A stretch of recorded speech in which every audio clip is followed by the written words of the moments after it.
तो मेरी यही गुजारिश है महबूबा जी से कि मेहरबानी करके आप सोच समझ के हमें ऐसा कोई स्टेटमेंट हम नहीं चाहते हैं जिससे हमारे बच्चों के जो जज्बात हैं उनको ठेस पहुंचे। ये कुछ ऐसा बयानबाजी करें ना, कौन सी बयानबाजी करेंगे? जो आप लोग देखो हम यहाँ वही बात कर रहे हैं, उसका रिबट हम कर रहे हैं।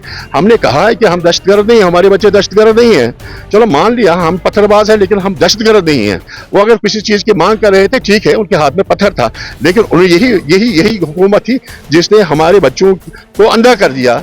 अब ये कह रही है दूध, टॉफी और मिठाई का एक तो वो बयान आया, आज उसने दूसरा दिया। हम शर्मिंदा है, हम शर्मिंदा है, शेमफुल है ये। हम खुद शर्मिंदा है, बार बार जज्बातों के साथ खेला जा रहा है। चलो मान लिया हम पत्थरबाज है, लेकिन हम दहशतगर्द नहीं है। जी जनाब, आज के इस विजिट के हवाले के बारे में बताएगा सर, क्या है पूरी प्रक्रिया सर? ये जो आईपीडी ब्लॉक सेक्शन हुआ है, अप्रूव हुआ है यहाँ सुंबल सीएससी में, तो इसको देखने के लिए इंस्पेक्शन के लिए हम आए थे। इससे वो साहिबा भी है, एक्सन साहब भी आए हैं, इंजीनियरिंग जो आरएनबी की है वो भी आए हैं। तो हमने आज खुद जायजा लिया है इसका।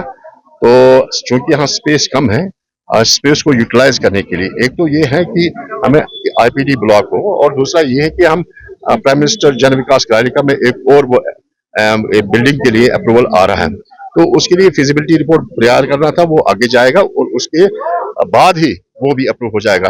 फिलहाल जो 5 करोड़ 19 लाख जो इसके लिए अप्रूव हो चुका है आईपीडी बिल्डिंग को क्लस्टर करने के लिए, वो तो हम जायजा ले रहे थे कहाँ बिल्डिंग बनाएंगे।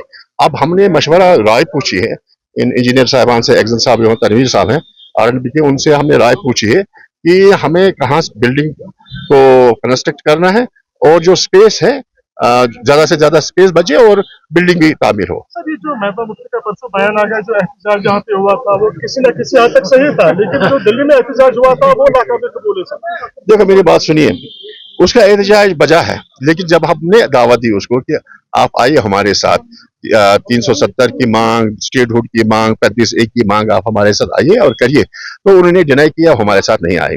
तो जब हम वहां से वापस आ गए, फिर वो शर्मिंदा हो गई और उसने सोचा कि मैं क्यों नहीं गई, तो उसने इस मौके का फायदा उठाया। जो सीजेपी का जो प्रोटेस्ट ऑलरेडी चल रहा था उसका उसने फायदा उठाना चाहा, लेकिन उसके बाद जो उसका जो एब्सर्ड स्टेटमेंट आया है, जो वो ऑरल डहेरिया उसने वहां पे उसका मुजाहरा किया है, वोमिटिंग की है, तो उसको देखिए मेरा कहना ये है कि हम दहशतगर्द नहीं है। We are part of the nation, we are nationalists. हम कोई, हमारे ना हाथ में बंदूक है ना हमारे हाथ में कोई पत्थर है। अगर हम किसी चीज की मांग कर रहे हैं, हम पीसफुली मांग कर रहे हैं।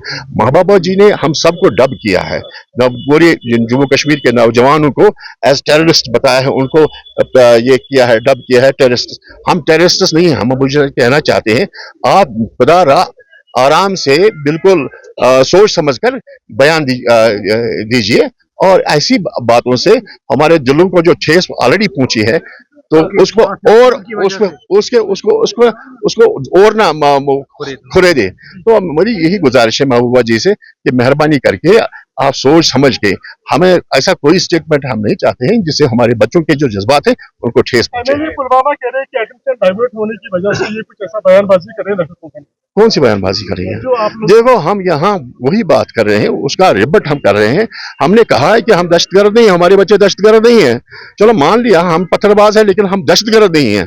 वो अगर किसी चीज की मांग कर रहे थे, ठीक है, उनके हाथ में पत्थर था, लेकिन उन्हें यही हुकूमत थी जिसने हमारे बच्चों को अंधा कर दिया। अब ये कह रही है दूध, टॉफी और मिठाई का एक तो वो बयान आया, आज उसने दूसरा दिया। हम शर्मिंदा है, हम शर्मिंदा है, शेमफुल है ये। हम खुद शर्मिंदा है, बार बार जज्बातों के साथ खेला जा रहा है।